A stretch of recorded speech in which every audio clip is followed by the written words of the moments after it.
지난 주일 동안 차례대로 말씀을 전했죠. 안전과 혁신 사이에서 민수기 26장 51절 말씀으로 전했고요. 그리고 지난주 두 번째는 하나와 부흥 사이에서 사도행전 2장 41절 말씀으로 전했어요. 애당초는 이런 계획이 아니었거든요. 그런데 그분의 인도하심은 또 사이 시리즈로 낯선 길을 또 걷게 하시네요. 사이 뭐 영어로 하면 between, 중간에 사이에 뭔가 끼어 있다는 거죠. 애매하다는 겁니다. 물론 이 둘 사이의 지점 자체는 분명하기 때문에 언뜻 보면 명확해 보이지만 사실 우리 삶이라는 게 애매할 때가 많거든요. 들여다보면은 혼란스러울 때가 참 많아요.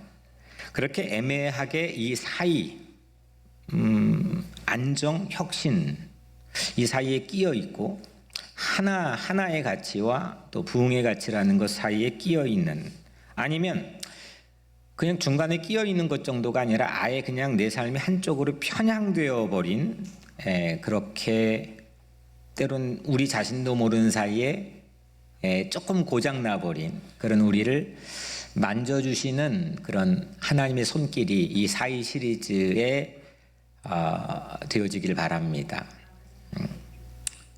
오늘은 참 쉽지 않은, 저로서도 힘든 이 정의와 사랑 사이에서 그런 주제입니다. 정의와 사랑 사이에서. 호세아 11장 8절 한 절이죠. 이 정의, 사랑 큰 주제잖아요. 그런데 성경 안에서 하나님을 계시해 주신 이 말씀 안에서는 하나님을 우리가 어떻게 알 수 있는 수많은 사람들의 안내를 받고 있잖아요. 근데 하나님이 누구시냐? 성경이 계시해 주시는 안내에 따르면 큰 두 개의 수레바퀴, 뭐 굳이 그렇게 표현해도 될지 모르겠지만 하나님의 거울, 하나님 비춰진 하나님의 성품, 그게 정의와 사랑입니다. 이건 제 말이 아니고 지난 2000년 기독교 역사에서 모두가 거의 합의한 정의와 사랑. 우리는 이 정의와 사랑, 하나님의 성품을 나타내는 양대 기둥 사이에서 정의와 사랑이 채워지지 못해서 때로는 아파하고, 우리가 아파하고 또 상처를 받기도 하고, 또 우리가 인식하지 못하는 사이에 이 정의와 사랑 사이에서 누군가를 아프게 하며 살기도 합니다.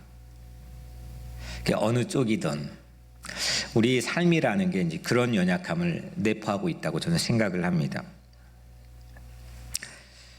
이걸 두 개를 조금 멋있게 좀 조화시켜 표현해 보자면 정의에 충실한 사랑, 또 거꾸로 사랑이 가득한 정의, 뭐 굳이 요즘 표현으로 하자면 따뜻한 정의, 이게 과연 가능할까요? 뭐 저로서는 말씀을 준비하며 스스로 성찰하고 들여다보면서 이게 과연 내 안에서 이렇게 목회하고 이렇게 사역하는 게 과연 가능할까? 또 우리 어떤 인간의 어떤 각자 삶의 안에서 사랑과 정의가 같이 균형을 이루면서 함께 공존하는 게 가능할까? 대부분의 아주 오래된 학자들은 상충되고 상당히 실제적인 현실에서는 배타적이고 같이 공존하기가 매우 어려운 그런 두 가지 주제로 이야기를 하기도 합니다. 지난주 저는 누군가 한마디로 참 마음이 아팠던 순간이 있었어요. 이런 내용입니다. 그걸 그대로 워딩으로 옮기진 않겠지만 이런 겁니다.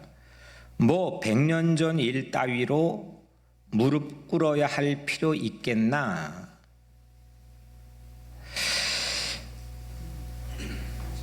이거는 뭐 대충 여러분들이 아시겠지만 뭐 100년 전 일 따위로 무릎 꿇어야 할 필요가 있겠나, 난 그렇게 받아들일 수 없다, 뭐 그런 뉘앙스의 내용이었는데, 이렇게 말하면 상당히 폭넓은, 언뜻 보면 그냥 그 이야기에 나온 콘텍스트를 빼고 이것만 들어도 자비 같아요.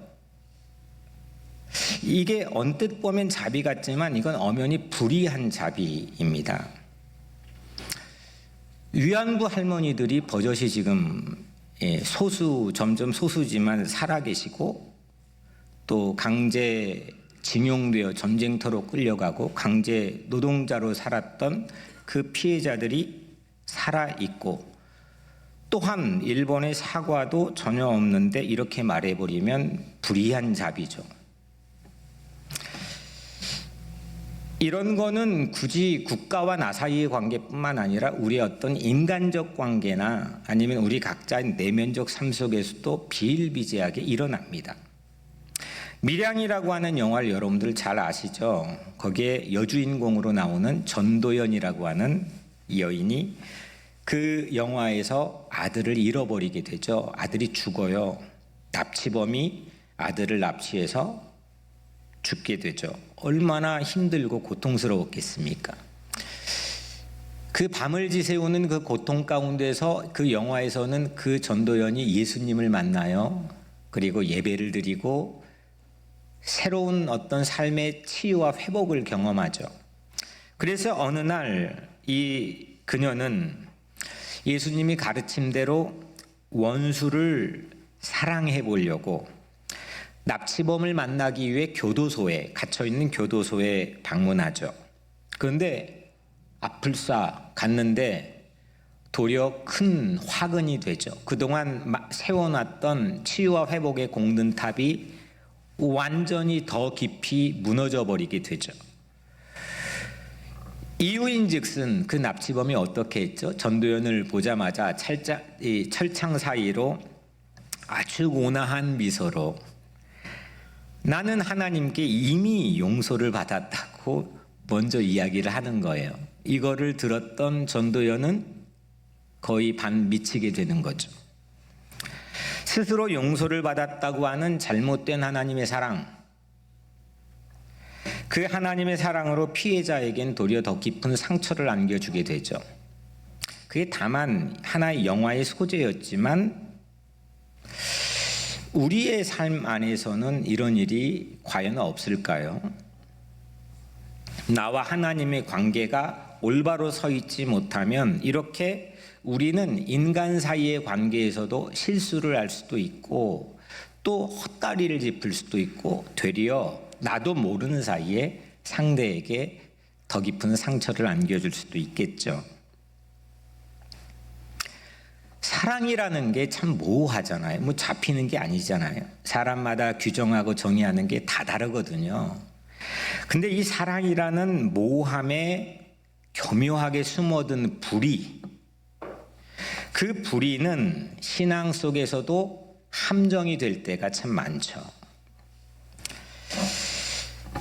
이렇게 피해자를 배려하지 않는 사랑, 그 사랑은 무기가 되고 무서운 무기가 되고, 거꾸로 사랑이 없는 정의, 따뜻함이 전혀 인간미가 없는 정의, 그런 정의는 김 빠진 사이다처럼 그냥 말만 현란한 아무것도 이루지 못하는 자중질환에 빠지는 그런 정의가 전 된다고 생각합니다.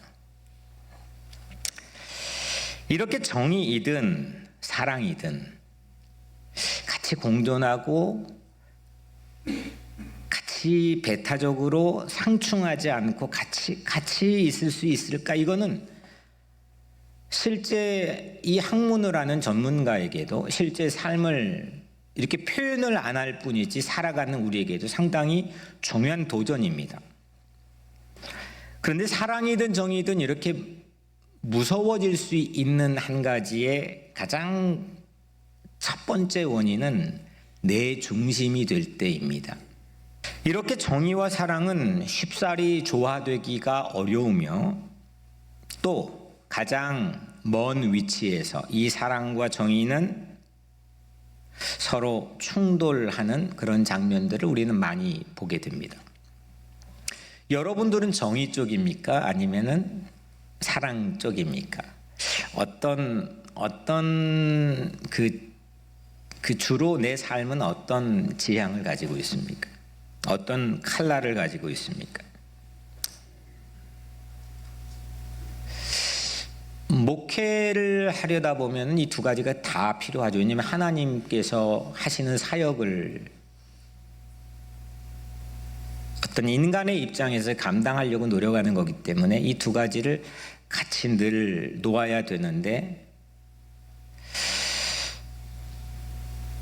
불의 앞에서 용기 있고 또 불의로 인해서 피해받는 약자들 편에 서려는 그런 정의로운 삶,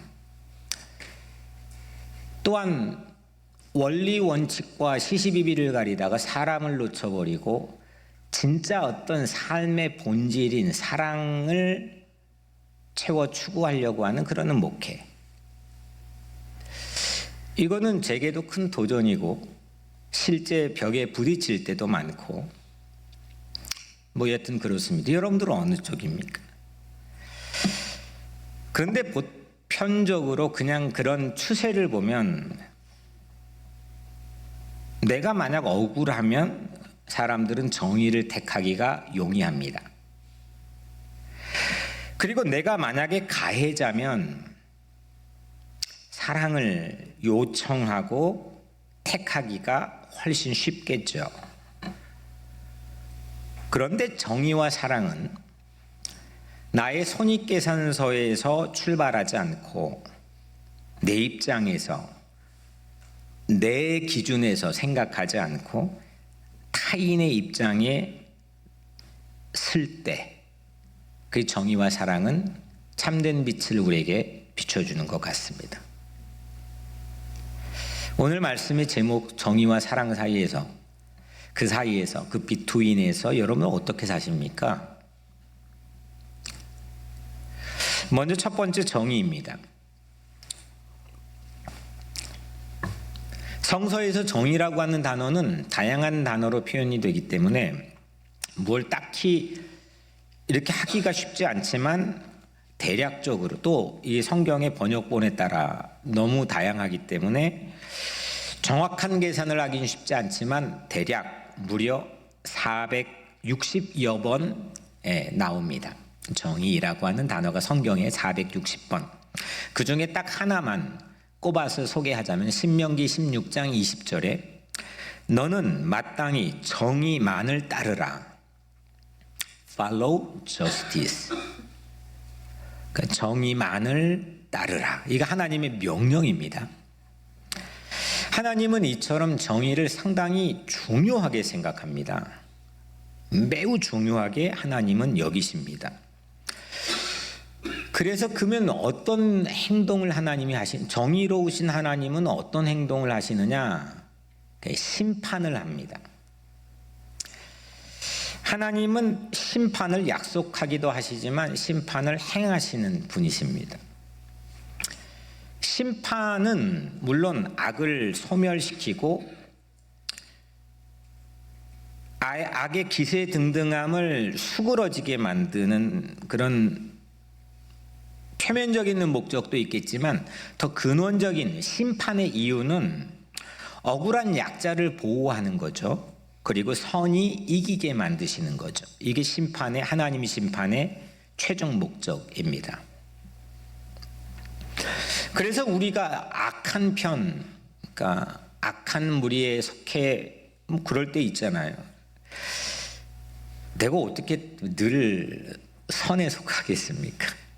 악한 편에 있으면 그럼 하나님의 심판이 좀 어떻게 느껴질까요? 무섭죠. 그렇지 않나요?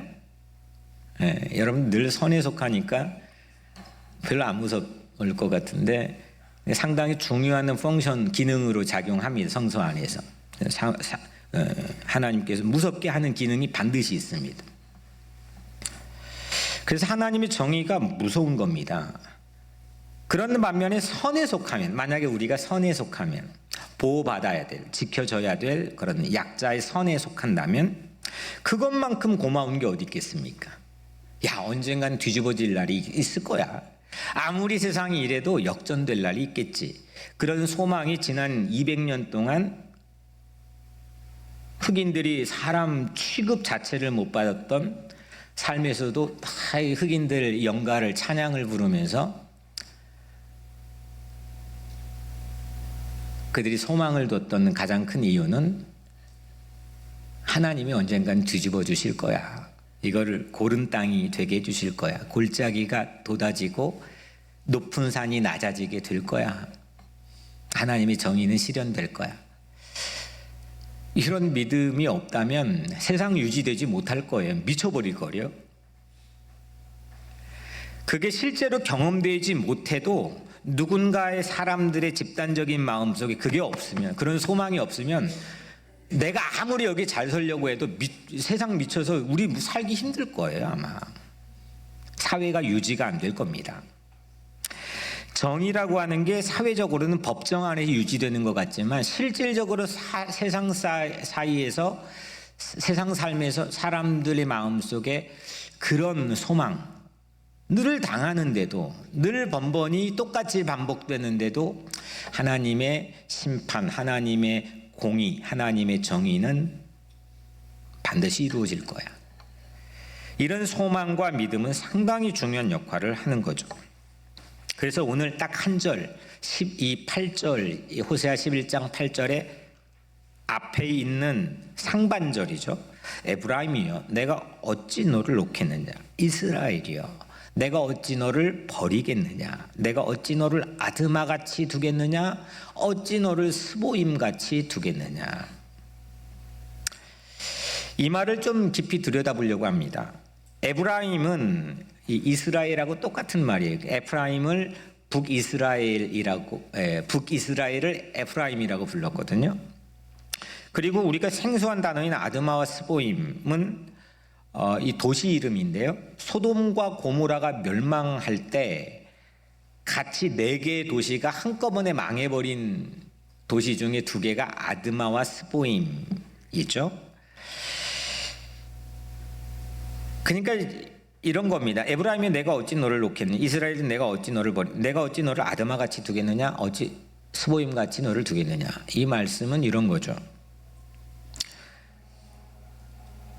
버릴 수 있어요, 없어요? 없다는 거죠. 이 망한 도시들처럼 단념할 수 없다, 포기할 수 없다, 버릴 수 없다는 하나님의 어떤 결심이신 거죠. 근데 이렇게 우리는 바로 여러분들 대답하시는 것처럼 충분히 하나님의 의중을 우리가 간파하고 알 수 있겠지만 이 말씀 안에는 하나님의 깊은 고심이 엿보입니다. 그렇지 않나요? 하나님의 고심. 그러니까 버리지 않겠지만, 버릴 수 없지만 실제 상황은 어떻다는 거예요? 버릴 수밖에 없는 상황이라는 걸 전제하는 거 아닙니까? 그러니까 하나님은 버리는 것과 버릴 수밖에 없는 것과 버리지 못하는 것 사이에서 서 계신 거죠. 어찌 너를 놓겠느냐. 놓겠느냐의 영어 성경에는 give up입니다. give up. 포기하다. 포기하지 않겠지만, 포기 못하지만 포기할 수밖에 없던 상황이 있다는 거죠. 어찌 버리겠느냐. hand over. 이거 어찌 그냥 넘겨주겠느냐. 단념하겠느냐. 방치하겠느냐. 어찌 그냥 모른 척 유기하겠느냐. 네 할 대로 해봐라. 이거 무서운 말이거든요. 유기거든요.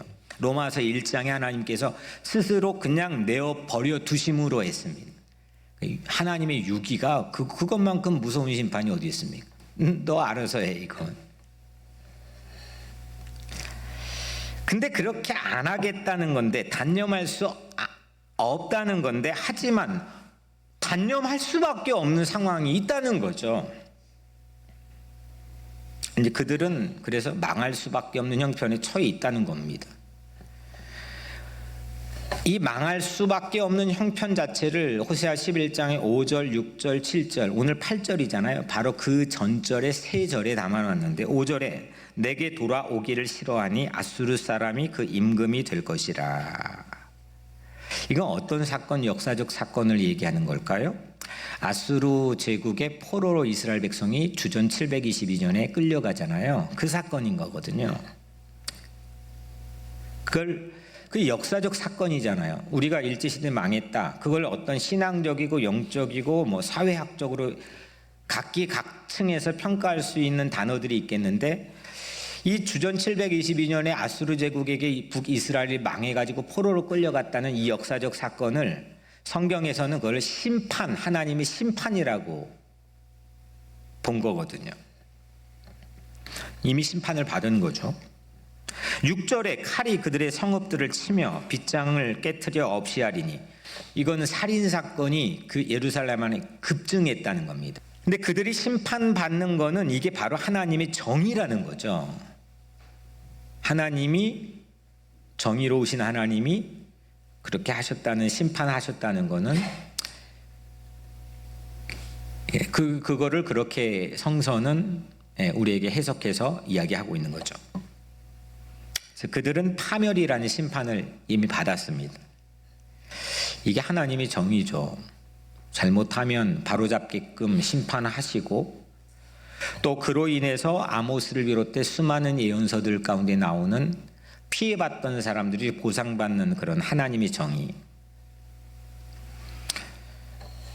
만약 하나님조차도 그냥 이런 심판 없이 악을 포기하지 않고 눈 감아 줘버린다면 공정이라고 하는 것, 정의라는 거는 더 기댈 곳이 없어지는 거죠. 하나님마저 그렇다면 어디서 공정을 찾고 정의를 찾겠습니까? 억울한 약자들은 사회적으로 더 많이 양산될 거고, 사회는 진짜 유지하기가 힘들어지겠죠. 하나님은 정의의 심판을 이렇게 하십니다. 그리고 하셨습니다.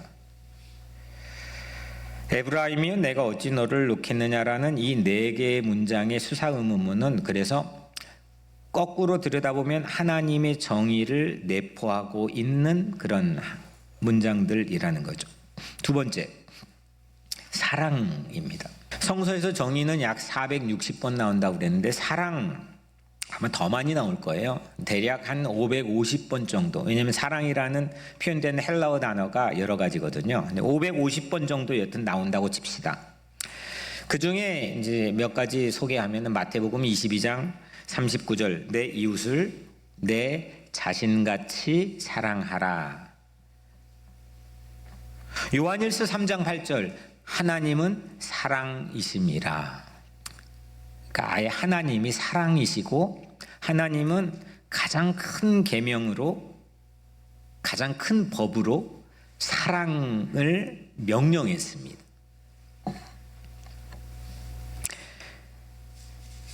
이 사랑 때문에 난관에, 우리 입장에서 난관에 부딪힙니다. 하나님이 심판을 하셨는데 이대로 그냥 손을 못 놓으시는 거예요. 놓겠다 했는데 놓을 수 어찌 내가 놓겠느냐 하는 겁니다. 에브라임이 내가 어찌 너를 놓겠느냐, 이스라엘 내가 어찌 너를 버리겠느냐, 내가 어찌 너를 아드마같이 놓겠느냐, 어찌 너를 스보임같이 두겠느냐. 그래서 이 8절 안에는 정의도 있고 사랑도 있는 겁니다. 이 문장을 그냥 하나님이시니까 뭐 어렵겠어 라고 할 수 있겠지만, 우리가 하나님 마음에 감정이입해 충분히 하는 게 하나님의 뜻을 따라 사는 거 아닙니까? 하나님 마음에 한번 들어가서, 그 어려운 일이겠지만 생각해 본다면 이건 결코 그냥 지나가 버릴 쉬운 그런 문장들이 아니라는 겁니다. 왜 하나님이 이 사이, 비트윈, 이 정의와 사랑 사이에서 고심하면서 갈팡질팡 때로는 하나님인데 그렇게 하시는 것처럼 그렇게 보일까요?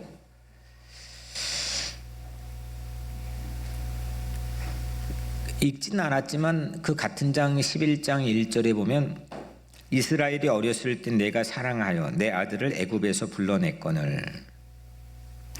이스라엘 백성이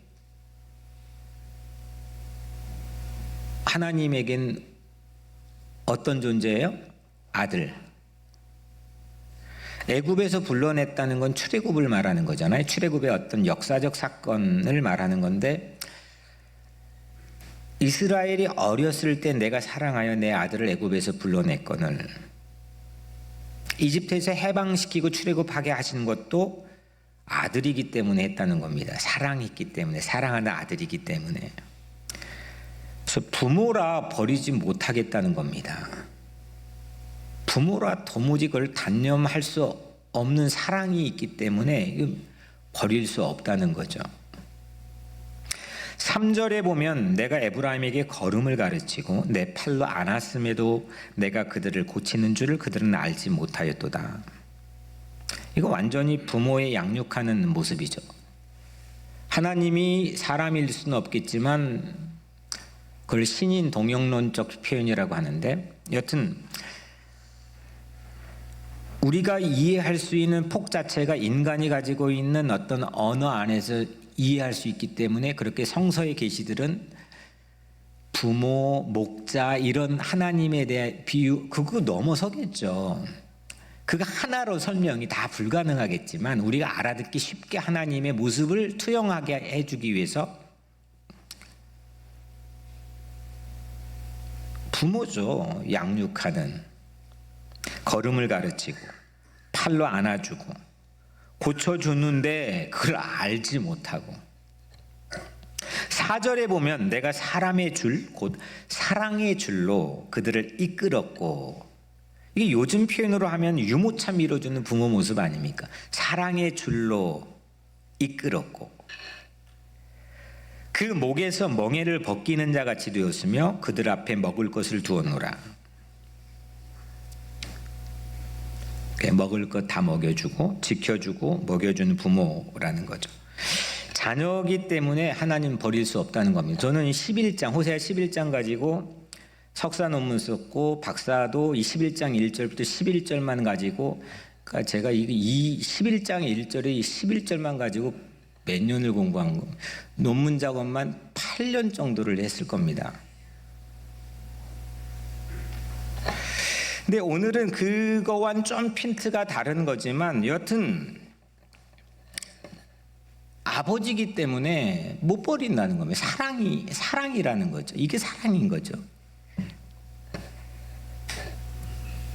심판받아서 마땅한 자녀에게 그게 공의인데, 하나님께서는 그 사이에서 머뭇거리셨던 것처럼 그렇게 말씀을 우리에게 하시고 계시죠. 에브라임이여 내가 어찌 너를 놓겠느냐, 이스라엘이여 내가 너를 어찌 버리겠느냐, 내가 어찌 너를 아드마같이 놓겠느냐, 어찌 너를 수보임같이 두겠느냐. 단념이 안 되는 사랑인 거죠. 그리고 그 뒤에 이 8절의 하반절에 보면 내 마음이 내 속에서 돌이키어, 내 마음은 뭡니까? 이건 망하게 해야 공의를 세우고 단념해야 내가 하나님의 하나님됨 이 정의를 세울 텐데, 그 마음이 내 속에서 돌이키어, 그러니까 하나님의 마음이 내 속에서 바꿨다는 겁니다. 방향을. 하나님이신데 돌이켜 나의 긍휼이 온전히 불붙듯 하도다. 하나님 안에서 하나님의 긍휼이 불붙었다는 겁니다. 그 긍휼이 불이 붙어버린 사랑, 그게 이제 하나님 마음에서 이루어진 사랑이라는 거죠. 1960년, 50년도 이 뉴욕의 유니온에서 석학이었던 세계적인 구약 성서학자가, 여자 성서학자 필립스 트리블 교수가 했던 말을 제가 몇 번 소개해드렸지만, 이 성서학자는 긍휼이라고 하는 이 단어를 매우 새로운 각도에서 아주 깊이 있는 의미를 우리에게 들춰내 줬죠. 긍휼이라고 하는 단어의 원어 이 히브리어가 레헴인데 그 레헴은 라함이라는 단어에서 왔다는 거예요. 레헴, 라함 비슷하잖아요. 근데 이 라함은 공교롭게도 어떤 뜻이냐면 자궁이라는 뜻이라는 거죠. 자궁. 긍휼과 자궁이 무슨 직접적 관련이 있을까 싶지만 이 자궁의 자리라는 것은 뼈가 으스러지는 산고의 고통을 통해서 새로운 생명을 출산하게 되는, 잉태하고 출산하게 되는 그런 자리잖아요. 결국 하나님의 긍휼을 표현하는데 이 긍휼이 가지고 있는 속성 자체는 우리 망하고 버리고 단념하고 포기해야 되는, 사산되어야 되는 그런 존재인데 다시 태어나는 새로운 생명으로 그 하나님의 고심과 내가 어찌 그렇게 하겠, 그 하나님의 긍휼, 불타는 긍휼로 우리를 새롭게 출산한 긍휼, 그게 우리의 희망이지 않겠어요? 이런 거, 이 8절에 있는 거를, 이 멋진 하나님의 다움이죠. 9절에 이렇게 또 이어서 우리가 읽지는 않았지만 9절에 이렇게 말씀합니다. 내가 나의 맹렬한 진노를 나타내지 아니하며 내가 다시는 에브라임을 멸하지 아니하리니. 심판을 거둬들이겠다는 겁니다. 이는 내가 하나님이요 사람이 아님이라. 와, 멋있지 않나요? 제가 8년, 9년 이 정도를 거의 매일같이 논문 쓰면서 이 멋있는,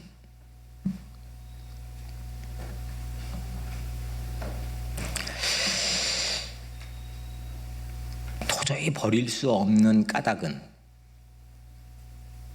하나님이시고 사람이 아니기 때문이라는 거죠.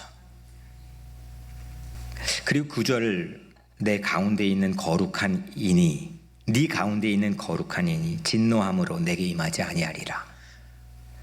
하나님은 이미 내렸던 심판을 거두시겠다는 거죠. 그 못난 자녀를 버리지 못하고 다시 거두시는 사랑, 위대한 사랑, 끝없는 사랑, 한량 없는 사랑, 그 사랑이 하나님이신 거죠. 그리고 그 사랑으로 우리는 구원받게 되는 거죠. 하나님의 정의와 사랑, 이 양쪽에 있는 수레바퀴, 정의의 수레바퀴, 사랑의 수레바퀴가 한쪽이 조금만 커도요 같이 밀었는데 엉뚱한 곳으로 가거든요. 한쪽으로만. 우리 각자의 삶이 그렇다니까요. 한쪽으로만 가요. 근데 하나님께서는 동일한 균형을 맞춘 똑같은 크기의 사람이 아니시기 때문에 이 사랑과 정의 수레바퀴를 이루면서 그 수레가, 역사의 수레가 앞으로 나가게 하시는 유일한 분이심을 저는 믿어요. 그게 제 마음속의 희망이죠. 하나님을 믿고 있는 그런 정의와 사랑의 하나님을 믿고 있는 우리는, 그럼 과연 여러분들은 그 정의와 사랑 사이에서, 비트윈에서 어떻게 살고 있나요? 제가 서울의 서초동의 소년법정에서 실제 있던 실화 이야기를 하나 들려주려고 합니다. 오토바이를 훔쳐가지고 달아난 혐의로 구속된 16살 소녀의 재판이 열렸어요. 이 소녀의 홀어머니가 방청석에 불편한 몸을 이끌고 앉아 있어요. 이 소녀는 불과 채 1년이 되지 않는 기간에 전과 14범이 되었어요. 마땅히 무거운 보호 처분을 예상할 수밖에 없고, 이 소녀는 무거운 보호 처분을 예상한 듯 어깨를 잔뜩 움츠리고 있었죠. 판사가 소녀를 향해 판결을 내려요. 일어나요. 그리고 나를 따라 힘차게 외쳐봐요. 그리고 이렇게 외쳤습니다. 판사가 먼저. 나는 이 세상에서 가장 멋있게 생겼다. 소녀가 당황한 듯 나는 세상에서 말을 잘 잇지 못했어요. 또 이어서 나는 이 세상에 두려울 게 없다. 이 소녀가 따라했어요. 나는 이 세상에 두려울 게 없다. 나는 무엇이든 할 수 있다. 소녀가 또 따라했어요. 나는 무엇이든 할 수 있다. 소녀도 점점 크게 따라했어요. 그리고 이 부장판사는 세상에는 이렇게 외쳤어요. 세상에는 나 혼자가 아니다. 이때 소녀는 참았던 눈물을 터뜨리고 말았어요. 부장판사가 방청객을 향해 말을 이었습니다. 이 소녀는 작년 초까지 어려운 가정 환경에서도 반에서 상위권 성적을 유지하였고 장래 간호사를 꿈꾸던 발랄한 학생이었습니다. 그러나 이 소녀가 귀가하던 길에 학생들에게 집단의 폭행을 당했습니다. 이 소녀는 후유증으로 병원 치료를 받았고 그 충격으로 홀어머니는 신체 일부가 마비가 되어 저 자리에 앉아 있습니다. 이후 소녀는 학교를 겉돌기 시작했고 비행 청소년들과 어울려 급기야 범행을 저질렀죠. 이 부장판사가 말을 이었습니다.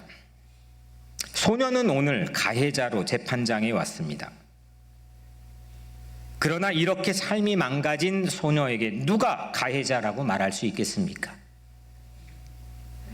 아이의 잘못에 책임이 있다면 여기 저와 여러분 그리고 우리 자신들 아니겠습니까? 이 소녀가 세상에 긍정적으로 살아가게 하는 유일한 방법은 잃어버린 자존심을 우리가 다시 찾아주는 것입니다. 눈시울이 붉게 붉어진 판사는 눈물로 범벅이 된 소녀를 법대 앞으로 불러 세워서 물었습니다. 세상에서 누가 제일 중요할까? 바로 너야. 이 세상에서 네가 주인공이야. 이 사실 하나만 잊지 말거라. 그리고는 두 손을 쭉 뻗어서 이 부장판사는 소녀의 차가운 손을 잡아주었습니다. 그리고 이렇게 말했습니다. 마음 같아서는 꼭 안아주고 싶지만 너와 나 사이에는 법대가 가로막혀 이 정도밖에 할 수 없어. 미안하구나. 판사는 이례적으로 아무 처분도 내리지 않는 불처분 결정을 그날 내렸습니다. 무서운 보호 처분을 대신해서 외치기 판결을 했다고 언론들은 이야기했습니다. 그날 법정에 있던 사람들, 소녀도 홀어머니도 방청객도 판사도 모두가 펑펑 울었습니다. 이 재판은 서울가정법원의 김귀옥 부장판사가 내렸던 실제 있었던 실화입니다. 사랑이 가득한 정의, 사랑이 정의하고 같이 사랑이 가득한 정의, 또 거꾸로 정의로운 사랑. 물론 우리는 완벽할 수는 없겠지만 근접해가며 살아가는 한 삶의 단면을 그 법정에선 세상에 보여줬습니다. 내 입장에서만 술술 생각하지 않고 익숙해지면 쉬워지거든요. 판사든 목사든 여러분들이 아는 삶의 위치건 선생님이건 뭐든 익숙해지면 술술 쉬워지거든요. 그렇게 생각하지 않고 타인의 자리에 설 때, 그렇게 그 자리에서 생각을 꺼낼 때, 심지어는 그 사람이 죄인일지라도 그 죄인의 자리에 나도 설 수 있다는 마음으로. 이 김기옥 부장판사는 가해자는 이 소녀가 아니라 나이고 우리이지 않겠습니까? 그 자리에 선 거죠. 그렇게 타인을 배려할 때 정의로운 사랑은 근접해지지 않겠습니까? 늘 나를 어떻게 대우해 주나, 나는 어떻게 다루어지나, 그걸로 우쭐했다가 그걸로 망해버렸다가 그걸로 상처받았다가 춤을 추다가 난리 부르스를 치는 그런 인생에서 탈피하여 타인의 자리에 서고 고심하고, 우리가 믿고 있는 하나님 정의와 사랑의 수레의 양바퀴를 굴러가게 역사를, 우리의 각자의 삶을 진보하고 앞으로 나가게 하시는 하나님을 믿는다면 그 타인의 입장에서 정의로운 사랑을 하나씩 하나씩 채워가는 것, 그게 참다운 신앙의 삶 아니겠습니까? 우리는 말씀 안에서 하나님도 이스라엘을 도무지 버릴 수 없겠다, 포기할 수 없겠다고 하셨는데, 그러면 하나님은 정의를 포기하신 걸까요? 하나님의 심판은 어디로 가버린 걸까요? 그로 인해서 억울하게 피눈물을 흘렸던 사람들의 절규는 어디로 가버리는 걸까요? 과연 서두에 이야기했던 누군가의 한마디처럼 하나님의 사랑도 불의한 사랑일까요? 그렇지 않죠. 그렇지 않죠. 하나님은 우리를 버리는 대신에 예수님을 버렸잖아요.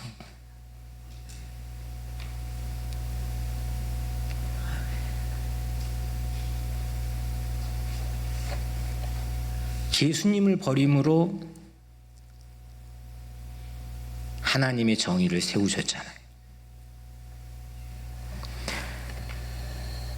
예수님 자신이 버려지는 십자가 위에서 이렇게 외치셨잖아요. 나의 하나님, 나의 하나님, 어찌하여 나를 버리시나이까?